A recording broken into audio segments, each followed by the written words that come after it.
My family ignored me for 20 years while idolizing my brother, but when they lost their house to his debts and he abandoned them, they came begging, and my answer left them broken. I'm 29 years old. I run my own custom products company, and for a long time I thought I'd never tell this story because, you know, you're supposed to forgive and forget and all that. But the truth is, what happened with my family basically defined my entire adult life, and I need to get it off my chest. I guess I should start at the beginning, when I was a kid, like 7 or 8 years old, and my brother Mason was born. I don't remember much from before he arrived, but what I do remember perfectly is how everything changed after.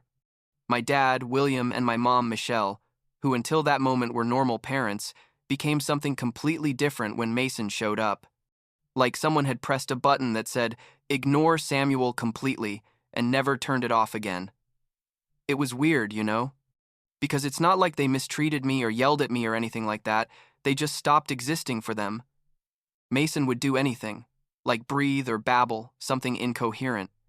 And they were there, with cameras and applause and celebrations, while I could get straight A's on all my tests, and literally nobody said anything. I remember once in 3rd grade I won a statewide writing competition. They gave me a certificate and everything. And when I got home with the news, my mom just said, "Oh, that's nice, honey. But look what Mason did today.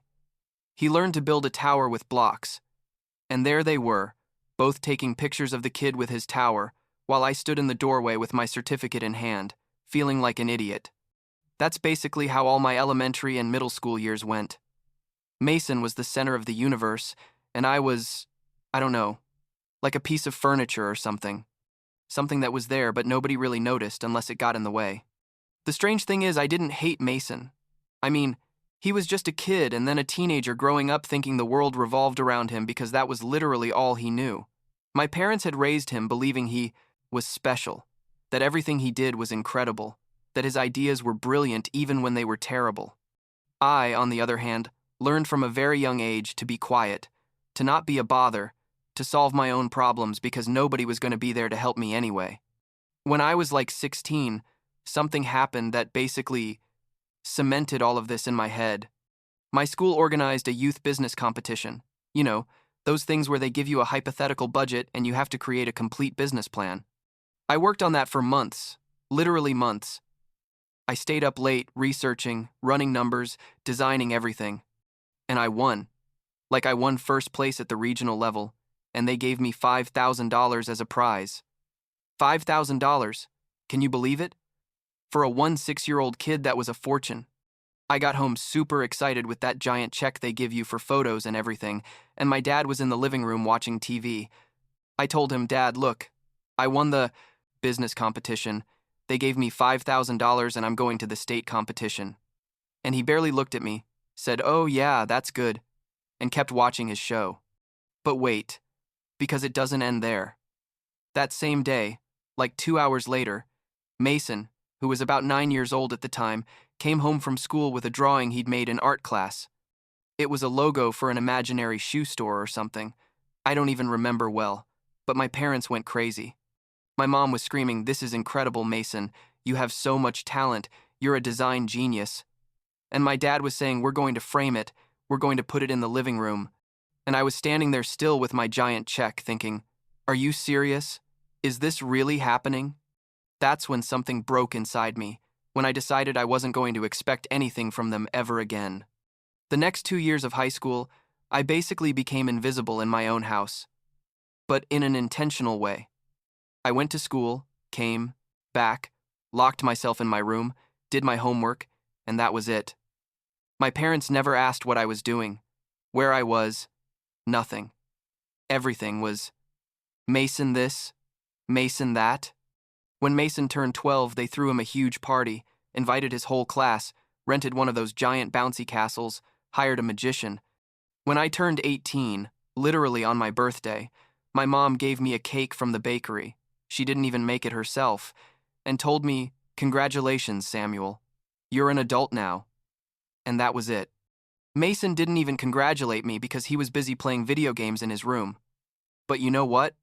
During that time, I was doing something they didn't know about. With those $5,000 from the competition and some money I'd saved from summer jobs, I started my own business in secret. Custom products, small things at first, mugs, t-shirts, caps, that kind of stuff. I had a friend whose uncle had a screen printing machine he wasn't using and would lend it to me on weekends. I started selling things online, making designs for local sports teams, for small businesses that needed promotional merchandise. But it wasn't much at first, but it was growing. You know what I mean? Every month I sold a little more, reinvested everything I earned, improved the equipment, learned new techniques. My parents had no idea. They thought I was just in my room doing homework or playing on the computer or whatever they thought a quiet, boring teenager did. The truth is, I was learning everything about business, about marketing, about production, about customer service, all that stuff. Nobody teaches you in school, but that's super important if you want something to work. And it was working, better and better. When I graduated from high school, something happened that definitely confirmed everything I already knew about my parents. Mason was like 14 and he'd gotten it in his head that he wanted to start an online clothing sales business. He had no plan, no experience, literally just said a day I want to sell clothes online, and my parents acted like he'd discovered the cure for cancer. My dad immediately started talking about funding his business, about how he was going to be the next great entrepreneur, about how he had vision and natural talent. They bought him a new computer, paid for an online e-commerce course that cost like $3,000, gave him money to buy initial inventory. Meanwhile, I had applied to several universities and had been accepted to some with partial scholarships, but I needed help with the rest of the tuition. I asked my dad if he could help me with something, anything, and he looked at me and said, "Samuel, you're an adult now. You have to learn to be independent. We can't be supporting you your whole life." He told me this. Literally, 2 weeks after giving Mason like $8,000 for his clothing business that hadn't even started yet. I wasn't even angry at that moment. I just nodded and said, "Okay, I understand." But the truth is, I did understand. I understood perfectly that, to them, I was never going to be a priority, never going to be important, never going to receive the same kind of love or attention or support that Mason received just for existing. And you know what? That freed me in a strange way, because it meant I didn't owe them anything. That I didn't have to meet their expectations or seek their approval. That I could live my life exactly how I wanted without having to think about them. So I moved. I found a job in another state, like 6 hours from where they lived, in a bigger city where there were more opportunities. Officially, it was to work for a logistics company. I was making like $35,000 a year, which wasn't much but was enough to live on. But what I was really doing was using that stable job to keep building my business. I had my small apartment, my day job, and at night and on weekends I worked on my custom products. I bought better equipment, expanded my catalog, started hiring freelancers to help me with more complex designs.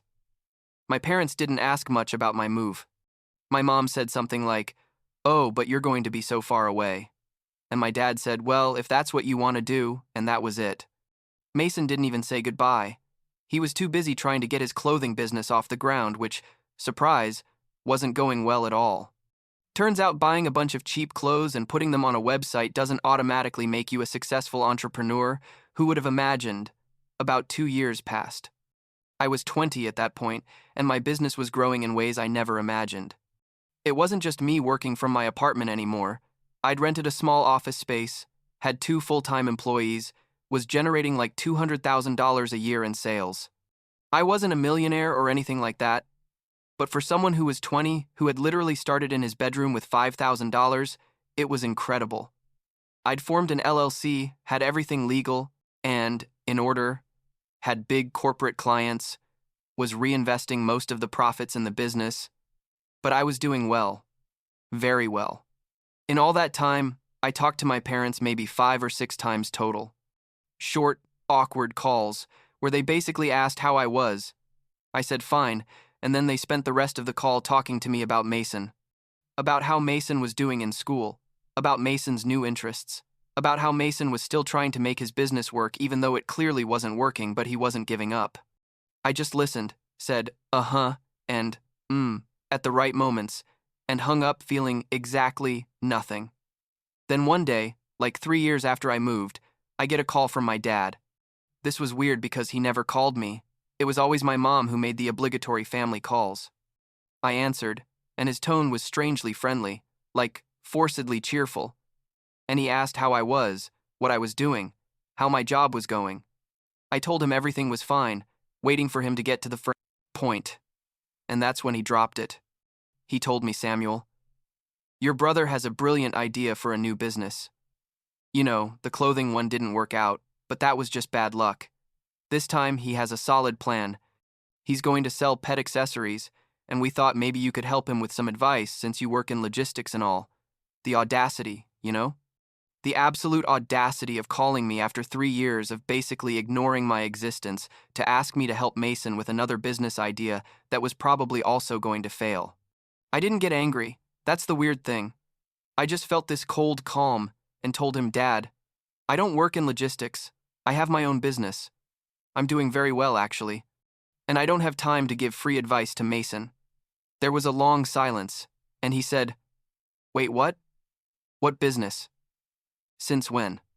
And I explained to him, very calmly, that I'd started my business when I was 16 with the money from the competition he'd completely ignored, that I'd been building it all these years, that now I had an office and employees and big clients.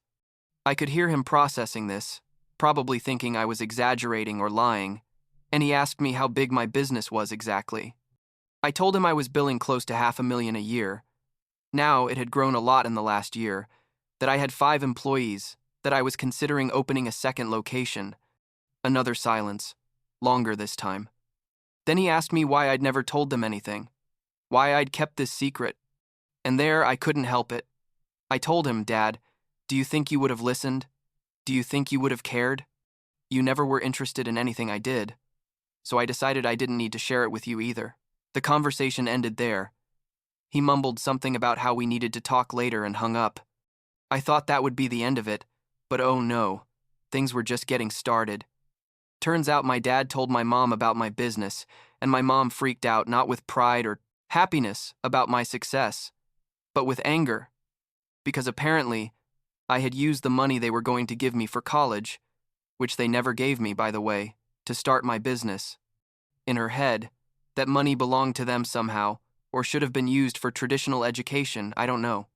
She called me screaming, saying I'd been irresponsible, that I'd thrown my future away for a business that was probably going to fail. How dare I not consult them? I reminded her that they never gave me money for college, that everything I had I'd earned myself, that the competition money was mine to do with whatever I wanted. That made her angrier. She started saying things like, You were always ungrateful. You never appreciated everything we did for you. Look at your brother, who does value his family. It was surreal. She was literally scolding me for being successful in a way that hadn't required anything from them. That conversation also ended badly, with her hanging up on me mid-sentence. What happened next was even more absurd. Like 2 weeks after those calls, my mom showed up at my office. Yeah, she literally took a flight, rented a car, and showed up at my office without warning. One of my employees came to tell me there was a lady in reception asking for me.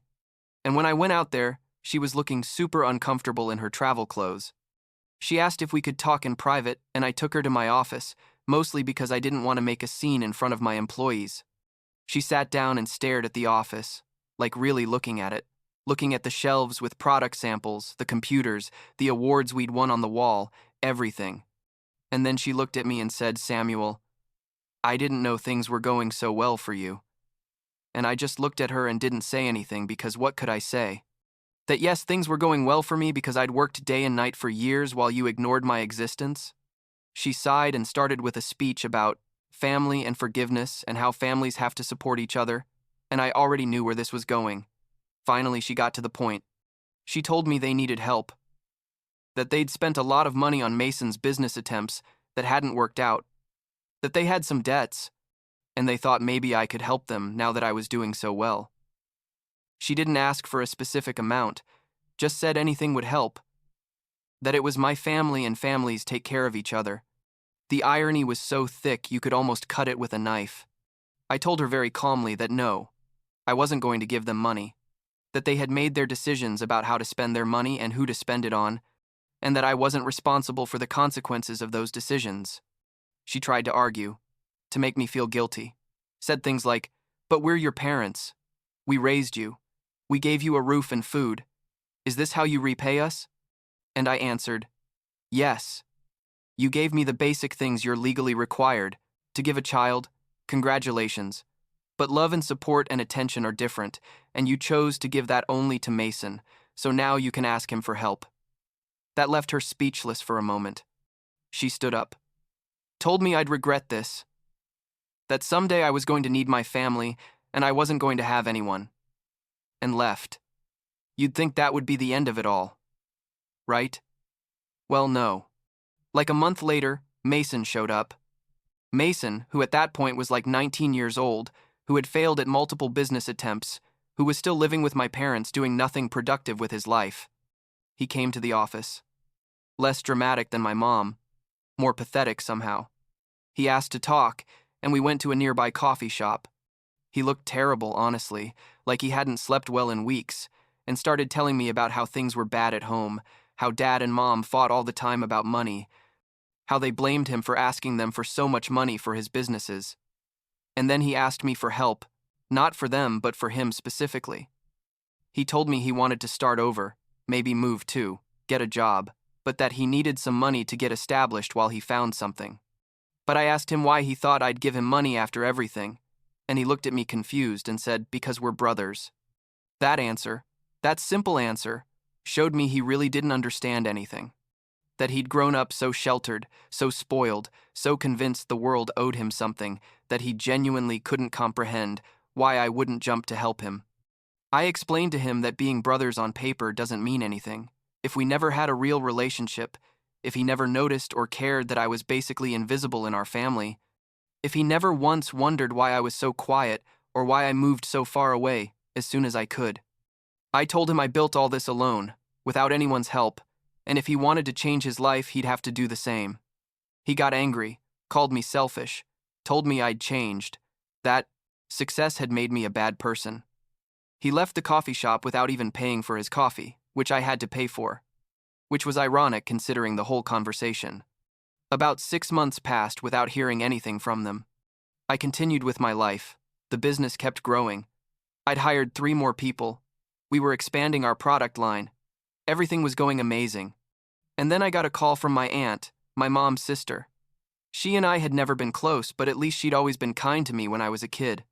She told me my parents had lost their house, that the debts from Mason's failed businesses were worse than I thought, that they'd taken out a second mortgage to fund another of his attempts and hadn't been able to pay, that the bank had foreclosed and now they were living in a small apartment on government assistance. But that wasn't the worst part, according to my aunt. The worst part was that Mason had left. He'd moved like 2 states away as soon as he found out my parents had lost the house, basically abandoned them when they needed him most. My aunt was calling me because she thought I should know, that maybe I'd want to help because at the end of the day, they were my parents and they were having a really hard time. I thanked her for telling me but didn't promise her anything. Like a week later, a letter arrived, like a physical letter through postal mail that nobody uses anymore. It was from my mom, handwritten, 5 pages of basically pleas and apologies and explanations. She told me the whole situation again, with more details, admitted they'd made mistakes, that maybe they'd been unfair to me, that she understood if I was angry, but please consider helping them even a little. The letter made me feel strange things. Because part of me, that part that was still the 8-year-old boy looking for attention from his parents, wanted to go running to help them, to show them I was a better person than all this. But the adult part of me knew that I would be a mistake. I didn't respond to the letter immediately. In fact, I didn't respond for like 3 weeks. During that time, my aunt called me again, more urgent this time, told me my parents were considering suing Mason for the money they'd given him for his businesses, that they were desperate, that my mom was taking antidepressants and my dad had started drinking more than he should. It was a complete disaster. And I told her I didn't know, that I needed time to think. Finally, I called my mom. It was probably the most honest conversation we'd had in my life. I told her I knew what was happening, that I'd received her letter, that I'd talked to my aunt. She immediately started crying, thanking me for calling, saying she knew I wouldn't leave them, that she knew I was a better person than Mason. And there, I stopped her. I told her I needed her to understand something before we could continue this conversation. I needed to admit, really admit, how they'd treated me when I was a child, teenager, young adult. That it wasn't just that they preferred Mason a little bit, but that they'd made me invisible. That they'd ignored every achievement of mine while celebrating every insignificant thing of his. There was a long silence. I expected her to deny, to get defensive, to hang up, but she didn't. She admitted with a broken voice that yes, they'd been unfair, that Mason had been easier to love somehow because he was more expressive, more sociable, while I'd always been so quiet and reserved. She said it wasn't an excuse, but that's how it had been. And now they saw the consequences of raising a son who thought everything would be given to him without effort. She asked if I could ever forgive them. I told her I didn't know, that I was going to need a lot of time to process decades of feeling invisible in my own family. But I also told her I wasn't going to leave them completely alone, that I'd do something, but it would have to be on my terms, and with very clear conditions.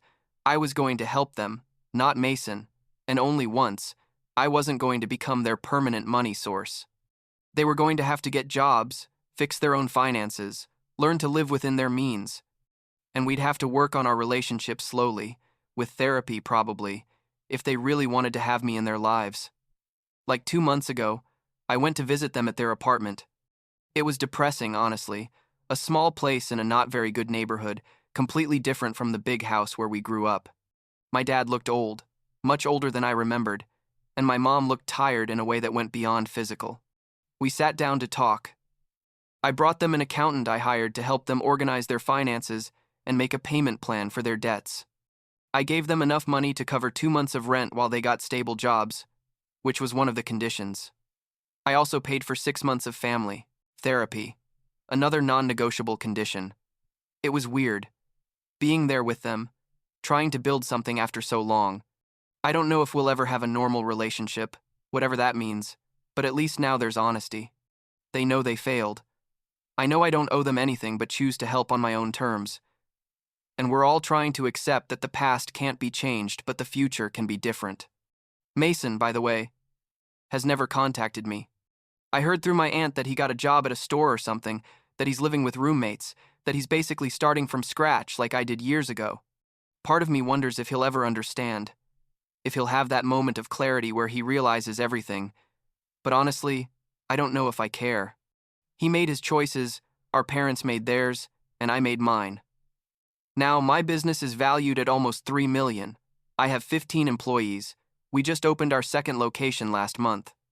I'm still quiet, still reserved, but I learned those characteristics aren't weaknesses. They were what allowed me to focus, work hard without getting distracted, seeking validation from people who were never going to give it to me. And that's enough for now, I guess.